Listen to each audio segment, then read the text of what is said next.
प्रयागराज में चल रहे कुंभ में भगदड़ मच गई। जिसने सुना, सुनने के बाद टेंशन में आ गया। सब लोग अपने लोगों की खबर लेने के लिए उतारू थे। कोई किसी को फोन कर रहा था, कोई सोशल मीडिया के माध्यम से उसे संपर्क करने की कोशिश कर रहा था, पर किसी का संपर्क किसी से हो नहीं पा रहा था। पुलिस ने अपडेट देने से मना कर दिया था। पुलिस के ऊपर के अधिकारियों ने पुलिस को साफ निर्देश दिए थे कि जब तक हम ना कहें इस भगदड़ के बारे में, इस घटना के बारे में किसी को भी आधिकारिक तौर पर, ऑफिशियली तौर पर कोई भी अपडेट ना दी जाए। किसी भी पत्रकार को अंदर जाने के लिए मना कर दिया गया था। ना कोई सोशल मीडिया इन्फ्लुएंसर अंदर जाएगा, न यूट्यूब वाले कोई अंदर जाएंगे, ना ही कोई पत्रकार अंदर जाएगा। अंदर जाने की अनुमति सिर्फ दो लोगों की थी, या तो घायलों के परिचितों को या मृतकों के परिजनों को। जो रिश्तेदार हैं वही लोग अंदर जा सकते थे। जो गुम हैं, घायल हैं, जो इस दुनिया में नहीं रहे, उनके परिचित ही उनके अंदर जा सकते थे। घटना हुई 29 जनवरी की रात लगभग 1 बजे, 28 और 29 जनवरी की रात को लगभग 1 बजे, जब आधिकारिक तौर पर इसकी घोषणा की गई। बताया गया कि मृतकों की संख्या 30 है, जिसमें 24 लोगों की पहचान हो चुकी है और 90 से ज़्यादा लोग घायल हैं। नमस्कार, आदाब, सत श्री अकाल। आप देख रहे हैं प्रदीप स्टोरी। आज इस कहानी, इस वीडियो, इस घटना के बारे में जानने की कोशिश करेंगे कि आखिर ये घटना हुई तो हुई क्यों, क्या थी इसकी पीछे की वजह, ये हादसे का कारण क्या था, अब आगे क्या होगा और अभी क्या चल रहा है। इन सारे सवालों के जवाब हमारे जहन में दौड़ रहे हैं, क्योंकि अभी कुछ लोग कुंभ में स्नान कर चुके हैं, कुछ लोग स्नान करने के लिए जाएंगे। तो लोग अपने अपने विचारों से अपनी अपनी अवधारणाएं बना रहे हैं। तो आज हम भी इस वीडियो के माध्यम से जानने की कोशिश करेंगे कि आखिर उस रात क्या हुआ और क्यों हुआ। आज हम बात कर रहे हैं उत्तर प्रदेश के प्रयागराज में चल रहे महाकुंभ 2025 की, जो संयोग 144 वर्षों बाद आया है। महाकुंभ की शुरुआत 13 जनवरी 2025 को हुई और 26 जनवरी 2025 तक ये कुंभ चलेगा, जो कि 144 साल बाद आया है।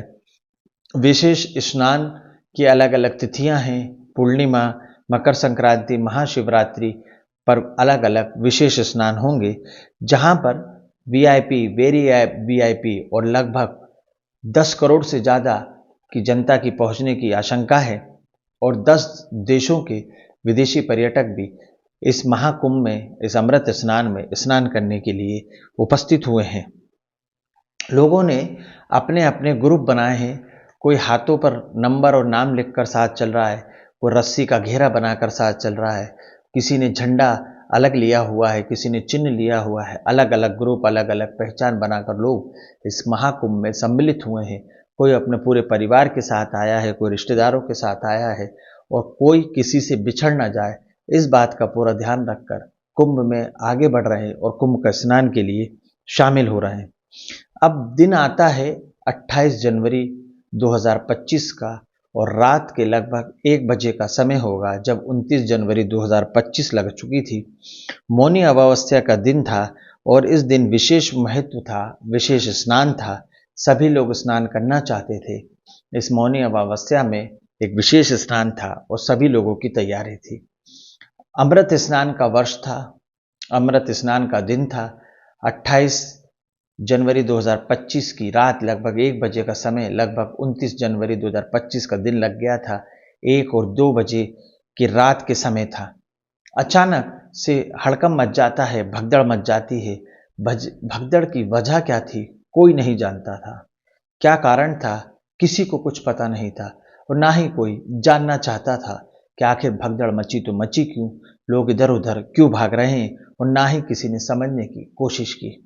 मकसद जो था वो सिर्फ एक था, अपनी जान को बचाना, इस भीड़ से भागकर बाहर निकल जाना।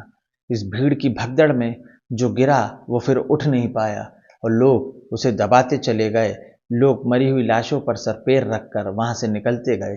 किसी ने किसी की परवाह नहीं की, सिर्फ मकसद एक था, इस भगदड़ से बाहर निकल जाना। ये भगदड़, ये सिलसिला लगभग 1 घंटे तक चलता रहा। लोगों की भगदड़ ने वहां लगे बैरिक को तोड़ दिया। स्थिति भगदड़ से खराब थी और जब भगदड़ तेज मची तो उस 1 घंटे के भीतर स्थिति और खराब हो गई। महाकुंभ का पूरा एरिया 45 किलोमीटर के दायरे में फैला हुआ है। धीरे धीरे भगदड़ मचती है।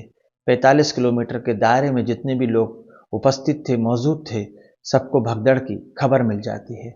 सब कोई अपने परिचित को फोन कर रहा था, कोई व्हाट्सएप कॉल कर रहा था, कोई सोशल मीडिया के माध्यम से जानने की कोशिश कर रहा था कि आखिर ये हुआ तो हुआ क्यों। धीरे धीरे महाकुंभ के पंडाल से ये खबर निकलकर इलाहाबाद, प्रयागराज और पूरे भारत में धीरे धीरे कर कर फैलने लगती है।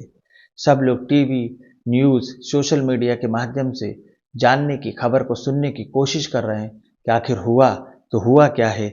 जो भी टीवी पर इस खबर को देखता है वो घबरा जाता है, क्योंकि उसके परिचित, उसके परिवार के लोग, किसी की माँ, किसी का बाप, किसी का भाई, किसी की बहन, किसी की मौसी इस महाकुंभ में शामिल होने के लिए मौनी अमावस्या पर स्नान करने के लिए वहां पर गए थे। छतरपुर की मध्य प्रदेश के पास एक जगह है छतरपुर, वहां की निवासी होती है लक्ष्मी, जो अपनी देवरानी और उसकी बेटी के साथ वहां पर गई थी। उसकी बेटी वहां फूट फूट कर रो रही थी, बोल रही थी कि मेरी माँ इस भगदड़ में कहीं गुम हो गई है, मेरी माँ दब गई है। माँ नीचे पड़ी हुई थी, माँ इस दुनिया में नहीं थी। पर कोई भी उस बच्ची की बात को सुनने को तैयार नहीं था। सब उसकी माँ के शरीर पर से पैर रखकर, कुचल कर वहां से भागे चले जा रहे थे, क्योंकि जब भगदड़ मचती है तो सभी को अपनी जान बचाने की मचती है। कोई किसी की जान की परवाह नहीं करता है, सिर्फ मकसद एक होता है, उस भीड़ से, उस झुंड से कैसे भी करके बाहर निकल जाना। दूसरे भोपाल के निवासी होते हैं ब्रजमोहन शर्मा, उनकी भी इस मामले में, इस दुर्घटना में मृत्यु हो चुकी है, ऐसे मीडिया रिपोर्ट के अनुसार कहते हैं, न्यूज़ में आया था कि एक भोपाल के निवासी हैं, वो भी इस दुर्घटना में अंतर्धीन हो गए, ईश्वर को प्यारे हो गए, और उनके परिवार के संग मेरी बहुत सहानुभूति है। अब हम जानने की कोशिश करते हैं कि इस भगदड़ की वजह क्या थी। इस भगदड़ की दो वजह थी। एक तो अमृत स्नान। अमृत स्नान पर सरकार ने अंदेशा लगाया था कि लगभग 10 करोड़ लोग इसमें शामिल हो सकते हैं, और सभी को अमृत स्नान करने की होड़ मची थी। सभी लोग अमृत स्नान करना चाहते थे, और करें भी क्यों ना, क्योंकि 144 साल बाद ये संयोग आया था, इसलिए वहां पर बहुत भीड़ इकट्ठी हो गई थी। दूसरा, संगम नोर्स पर जाने और आने का रास्ता एक ही था। एग्जिट और एंट्री के पॉइंट अलग अलग नहीं थे, एक ही रास्ते से जाना था और उसी रास्ते से आना था। 2 लेन बनी हुई थी। इस कारण रास्ते पर भी भीड़ ज़्यादा हो गई, बैरिकेड पे दबाव ज़्यादा था, जाम ज़्यादा लग गया। संगम स्थित 45 घाटों पर 7 करोड़ से ज़्यादा लोगों के आने का अंदाजा था। 8 एंट्री पॉइंट जो थे वो बंद कर दिए गए थे, इसलिए भीड़ एक ही जगह इकट्ठी हो गई। भीड़ का दबाव ज़्यादा था। बैरिकेड, प्रशासन और पुलिस ने इस मामले को पूरी संभालने की कोशिश की, पर भीड़ का दबाव इतना अधिक था कि किसी भगदड़ मच गई, और भगदड़ में लोग पैनिक हो गए, और 1 घंटे के अंतराल में सब स्थिति तितर बितर हो गई, और जिसमें 30 से अधिक लोग मारे गए, जिनमें 24 लोगों की शिनाख्त हो चुकी है, 90 लोग घायल हो गए। हालांकि प्रशासन, मुख्यमंत्री आदित्यनाथ जी ने और रैपिड एक्शन फोर्स ने स्थिति को काबू में कर लिया है, सब कुछ सामान्य स्थिति में आ चुका है। जब ये भगदड़ मची तो 20 किलोमीटर से ज़्यादा लंबा जाम लग गया। रीवा हाईवे पर 50,000 वाहनों को रोक दिया गया। वाहनों को रोक इसलिए दिया गया कि यदि वाहनों की एंट्री महाकुंभ परिक्षेत्र में, एरिया में होती रही, तो भगदड़ को काबू कर पाना और लोगों को स्थिति को सामान्य कर पाना थोड़ा मुश्किल हो रहा था। इसलिए प्रशासन ने यह आदेश दिया कि सभी एंट्रियों को रोक दिया जाए, बाहर के वाहनों को प्रवेश पर बंदिश लगा दी जाए। ये भगदड़ 28 और 29 जनवरी की दरमियान रात को 1 बजे मची। 1 घंटे तक ये भगदड़ मची। कई लोगों ने अपनों को खो दिया, कई लोग घायल हैं, कई लोग अभी भी अपनों को तलाश रहे हैं। अगर आप महाकुंभ में जाएं तो अपने और अपनों का ख्याल रखें, सचेत रहें, सावधान रहें, और ऐसा ग्रुप बनाएं, ऐसी योजना बनाएं कि अगर आप बिछड़े ना, अगर आप बिछड़ गए तो आपको अपने व्यक्ति से मिल पाना बहुत मुश्किल होगा, क्योंकि वहाँ भीड़ करोड़ों की है। सिर्फ वहाँ पर सिर ही सिर दिखाई देंगे, और जब तक आप उसे कॉल लगाएंगे, सोशल मीडिया के माध्यम से, ये फ़ोन के माध्यम से जानने की कोशिश करेंगे, जब तक बहुत देर हो चुकी होगी। तो ये थी कहानी, ये थी वो घटना की, वारदात की दास्तां जो 28 और 29 जनवरी की रात 2025 में महाकुंभ प्रयागराज में घटी। मृतकों के साथ मेरी संवेदना है। भगवान उनकी अंतरात्मा को शांति दे, उनके परिवार को दुख सहन करने की शक्ति दे। इस वीडियो का संदेश आप तक ये पहुंचाना था कि सावधान रहें, सुरक्षित रहें, कुंभ में जाएं, स्नान करें, पर सावधानी से करें, क्योंकि सभी जगह गंगा माँ का वास है। ऐसा नहीं कि आप पर्टिकुलर एक ही जगह पर जाएं। कुंभ में 45 घाट बने, कहीं पर भी आप स्नान कर सकते हैं।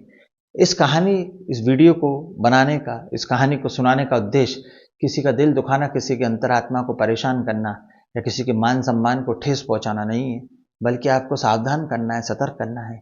सावधान रहें, सुरक्षित रहें, अपने और अपने परिवार का ध्यान रखें।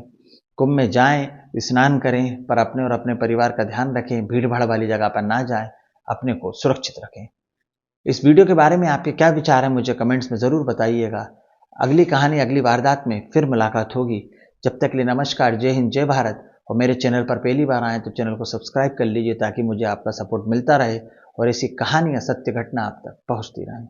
अगली कहानी में फिर मुलाकात होगी। जब तक के लिए नमस्कार, जय हिंद, जय भारत।